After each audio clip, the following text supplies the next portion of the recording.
69. Refeição grátis sem compromisso. As plantas murchando e o resfriamento geral do ar é desagradável, sim, mas algumas das funções da torre permanecem intactas. A pressão aumentada, por exemplo, persiste. Da gaveta 11, segundo a zircônia. Caladinho sugou uma pequena quantidade de luz das tempestades e atiçou a tempestade dentro dele. Aquela pequena tormenta rosnava, emanando da sua pele, assombrando o espaço atrás dos seus olhos, fazendo-os brilhar. Felizmente, embora estivesse no meio de uma praça de mercado movimentada, aquela minúscula quantidade de luz não seria o bastante para se fazer visível sob o sol brilhante. A tempestade era uma dança primordial, uma antiga canção, uma batalha eterna que rugia desde a juventude de Rochar. Ela queria ser usada. Ele aqueceu, ajoelhando-se para infundir uma pequena rocha. Projetou-a para cima só o suficiente para fazê-la tremer, mas não o bastante para mandá-la zunindo pelos ares. Os gritos insólitos vieram poucos depois. Pessoas começaram a gritar em pânico. Caladinho se afastou, exalando sua luz da tempestade, se tornando, assim esperava, apenas mais um transeunte. Agachou-se com um chale e a Adolim atrás de um vaso de plantas. A praça, com arcos e pilares nos 4 lados, abrigando o que antes fora uma grande variedade de lojas, ficava a vários quarteirões da loja de costura. As pessoas se espremeram dentro de edifícios ou fugiram para outras ruas. Os mais lentos simplesmente se encolheram junto das paredes com as mãos sobre as cabeças. Os esprenos chegaram como 2 fileiras de branco amarelado brilhante, se retorcendo ao redor uns dos outros acima da praça. Seus guinchos inumanos eram pavorosos. Como o som de um animal ferido, morrendo sozinho no deserto. Não eram os esprenos que ele havia visto enquanto viajava com o Sai e os outros parchemanos. Aquele parecera mais um espreno de vento. Aqueles ali pareciam esferas de amarelo vivo com uma energia crepitante. Aparentemente, não eram capazes de encontrar a pedra diretamente e giraram sobre o pátio como se estivessem confusos, ainda gritando. Pouco tempo depois, uma figura desceu do céu. Um esvaziador em roupas leves nas cores preto e vermelha que ondulavam e tremulavam na brisa. Ele carregava uma lança e um escudo longo e triangular. Aquela lança, pensou Caladinho. Longa, com a ponta mais fina para perfurar a armadura, como a lança de um cavaleiro. Ele se pegou assentindo. Aquela seria uma excelente arma para usar durante o voo, quando precisasse de alcance extra para atacar homens no chão, ou mesmo inimigos voando ao seu redor. Os esprenos de grito pararam de gritar. O esvaziador olhou ao redor, flutuando pelo ar. Então fez cara feia para os esprenos e disse algo. Novamente, eles pareceram confusos. Sentiram o uso que Caladinho fizera da luz das tempestades. Provavelmente o interpretaram como um fabrial sendo utilizado. Mas agora não conseguiam identificar o local. Caladinho usaram uma quantidade tão pequena de luz das tempestades que a rocha perdera a carga quase que imediatamente. Os esprenos se dispersaram, desaparecendo como esprenos de emoção. O esvaziador se demorou, cercado pela energia sombria, até que trombetas próximas anunciaram a chegada da guarda da muralha. A criatura finalmente zuniu para longe no céu. Pessoas que estavam escondidas partiram apressadas, parecendo aliviadas por ter escapado com vida. Disse Adolin, levantando-se. Ele usava uma ilusão que imitava, segundo as instruções de Orrocar, o Sr. Capitão Meleran Cal, o filho mais jovem de Techave, um corpulento homem calvo de cerca de 30 anos. Posso conter luz das tempestades o tempo que eu quiser sem chamar a atenção, disse Caladinho. No momento em que projeto alguma coisa, eles aparecem gritando. É assim que os disfarces não atraem atenção, comentou Adolin olhando para Shala. Padrão diz que somos mais silenciosos do que ele, disse Shala, indicando Caladinho com o polegar. Vamos, é hora de voltar. Vocês rapazes não têm um compromisso hoje à noite? Uma festa, disse Caladinho, andando de um lado para outro no mostruário da loja de costura. Scar e Drey estavam recostados junto ao umbral da porta, cada um com uma lança na dobra do cotovelo. É assim que eles são, continuou Caladinho. A cidade está praticamente em chamas. O que se deve fazer? Dar uma festa, é óbvio. Errocar havia sugerido frequentar festas como uma maneira de entrar em contato com as famílias olhos claros da cidade. Caladinho riu da ideia, imaginando que não houvesse festas acontecendo. Contudo, com um mínimo de procura, a Dorinha havia arrumado meia dúzia de convites. Bom, os olhos escuros estão trabalhando como escravos, plantando e preparando comida, disse Caladinho. Mas os olhos claros?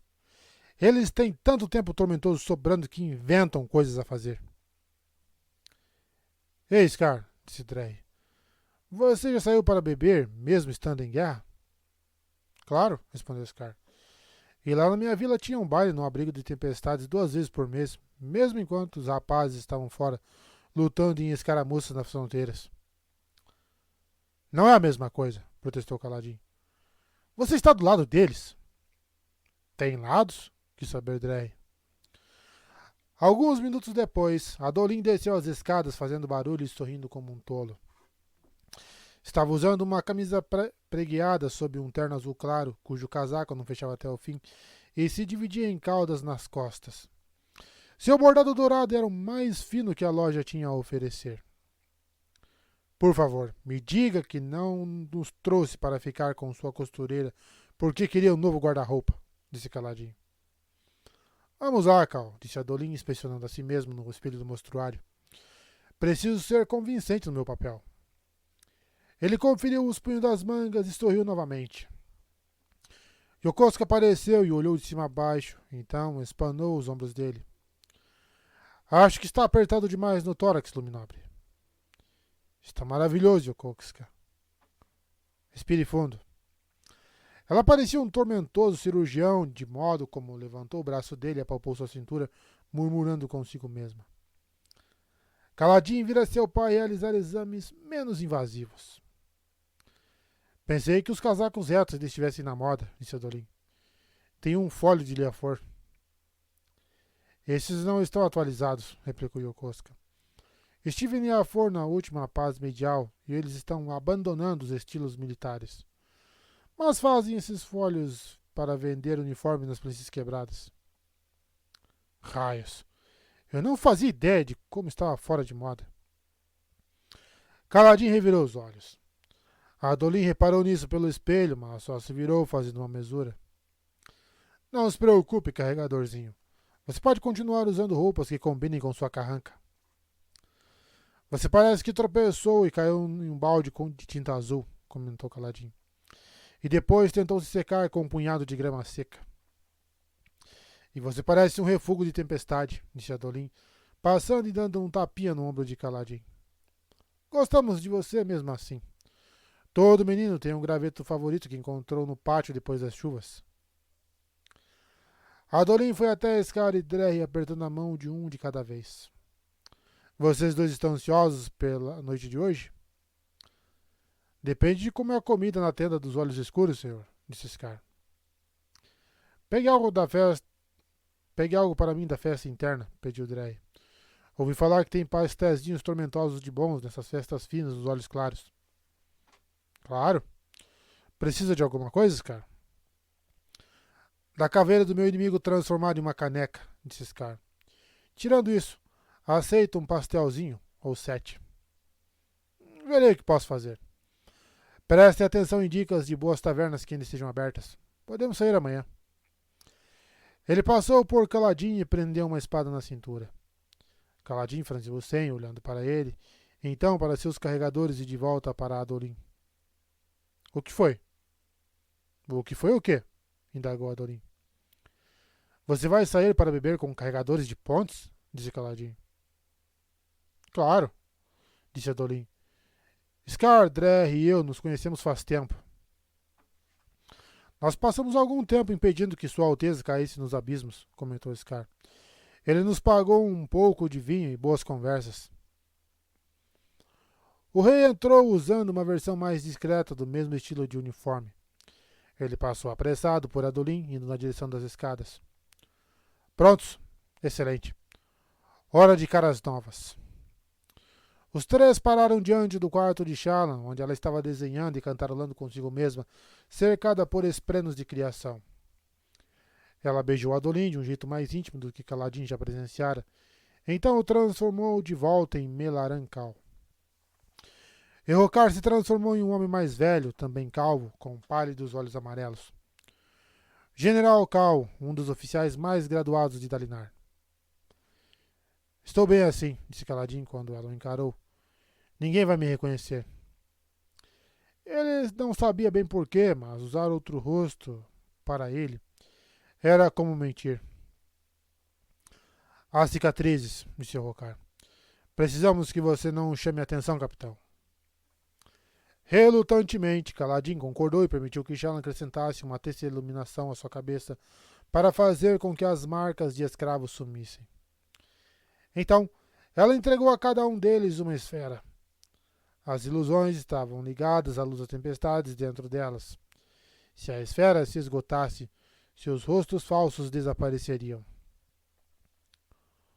O grupo partiu, Scar e Drey se juntando a eles, lanças de prontidão. Sil saiu voejando de uma janela no alto da loja, voando à frente deles pela rua. Kaladin havia testado invocá-la como uma espada mais cedo e não havia atraído os gritadores, então se sentia bem armado. Adolin imediatamente começou a fazer piadas com Scar e Drey. Dalinar não teria gostado de ouvir que eles haviam saído para beber. Não devido a um preconceito específico, mas porque havia uma estrutura de comando em um exército. Generais não deviam confraternizar com a tropa. Isso criava interferências na maneira como os exércitos funcionam. Adolin podia fazer coisas assim sem sofrer consequências. Enquanto prestava atenção, Kaladin se pegou envergonhado com o próprio comportamento de mais cedo. A verdade era que estava se sentindo bastante bem naqueles dias. Sim, havia uma guerra. E sim, a cidade estava seriamente perturbada. Mas desde que descobrira que seus pais estavam vivos e bem, ele estava se sentindo melhor. Isso não lhe era incomum. Passava muitos dias se sentindo bem. O problema era que, nos dias ruins, era difícil se lembrar disto. Naquelas ocasiões, por algum motivo, ele se sentia como se sempre houvesse estado nas trevas e sempre fosse estar. Por que era tão difícil lembrar? Precisava sempre regredir? Por que não podia permanecer ali no sol, onde todo mundo vivia? A noite estava se aproximando, a talvez 2 horas do crepúsculo. Eles passaram por várias praças, como aquela onde haviam testado sua manipulação de fluxos. A maioria havia se transformado em espaços de moradia com pessoas aglomeradas, apenas sentadas e esperando por qualquer coisa que fosse acontecer em seguida. Kaladin seguiu um pouco atrás dos outros e, quando Adolin percebeu, ele pediu licença da conversa e ficou para trás. Ei, disse ele, você está bem? Estou preocupado que invocar uma espada fractal chame a atenção demais, respondeu Kaladin. Eu deveria ter trazido uma lança esta noite. Talvez você devesse me deixar ensiná-la a usar uma espada comum. Você está fingindo ser o chefe dos nossos guardas-costas esta noite, e há olhos claros hoje. É estranho que ele por aí sem uma espada na cintura.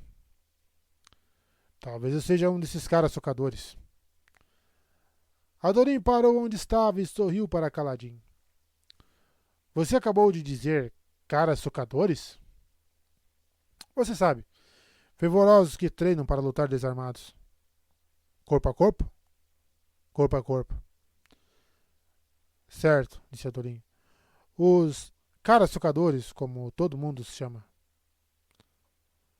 Kaladin olhou nos olhos e então se pegou sorrindo de volta. É o termo acadêmico.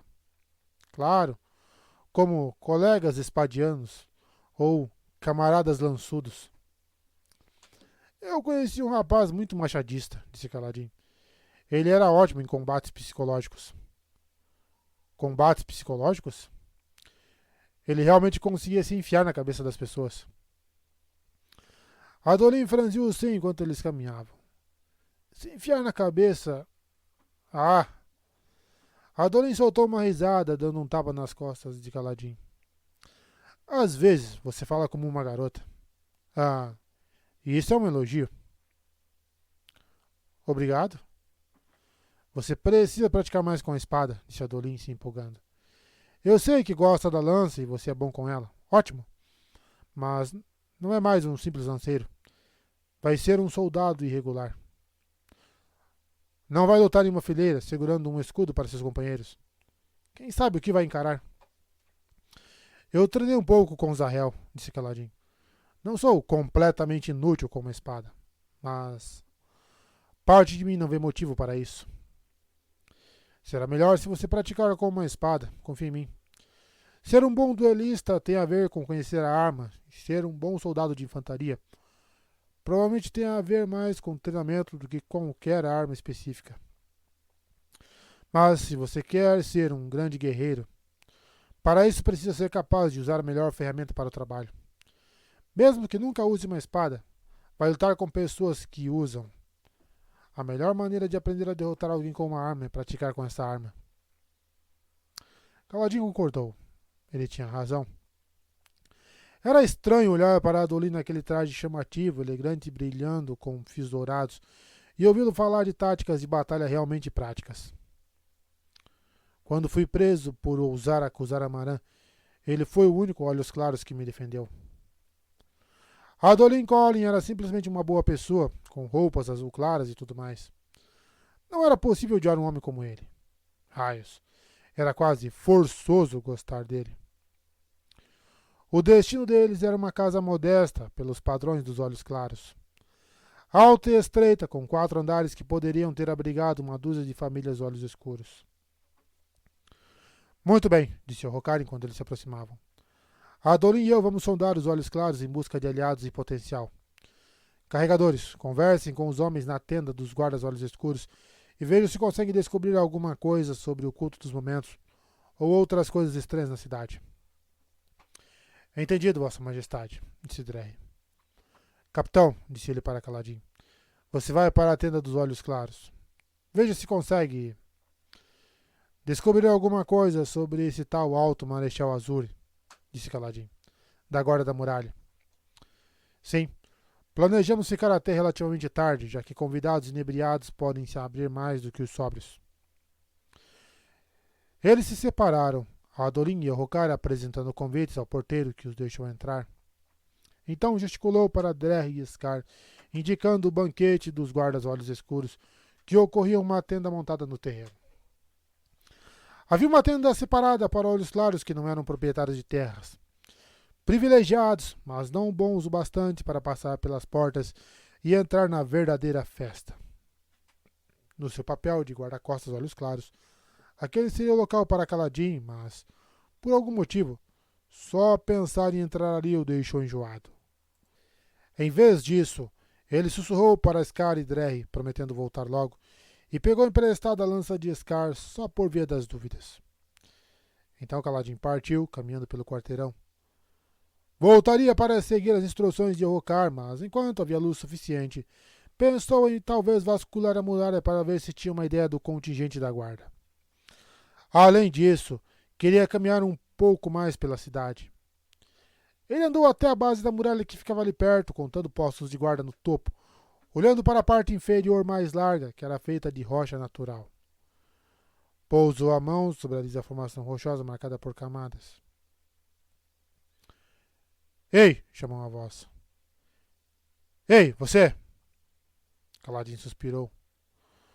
Um esquadrão de soldados da guarda da muralha estava patrulhando ali.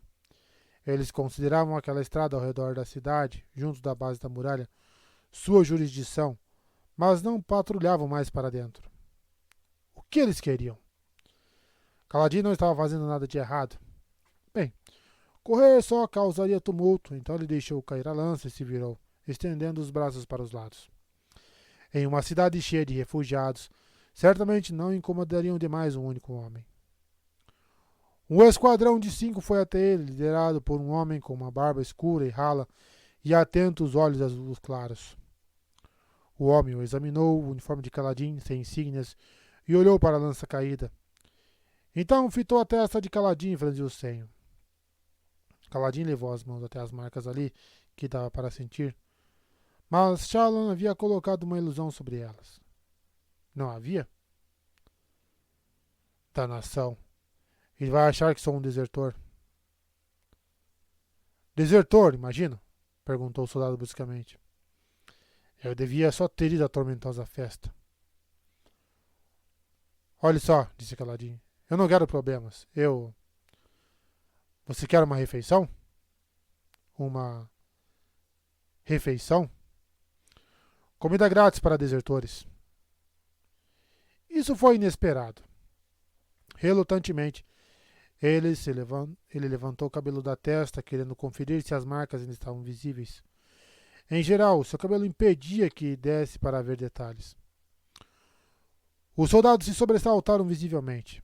Sim, eles podiam ver as marcas. A ilusão de Shallan havia se desfeito por algum motivo? Com sorte, os outros disfarces durariam mais. Olhos claros com a marca Shash? Indagou o tenente deles. Raios, amigo, você deve ter uma história e tanto.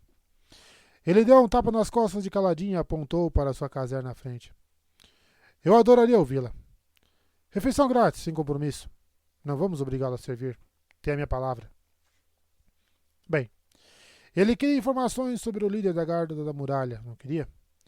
Que lugar melhor para consegui-las do que com aqueles homens? Kaladin pegou sua lança e deixou que eles o conduzissem.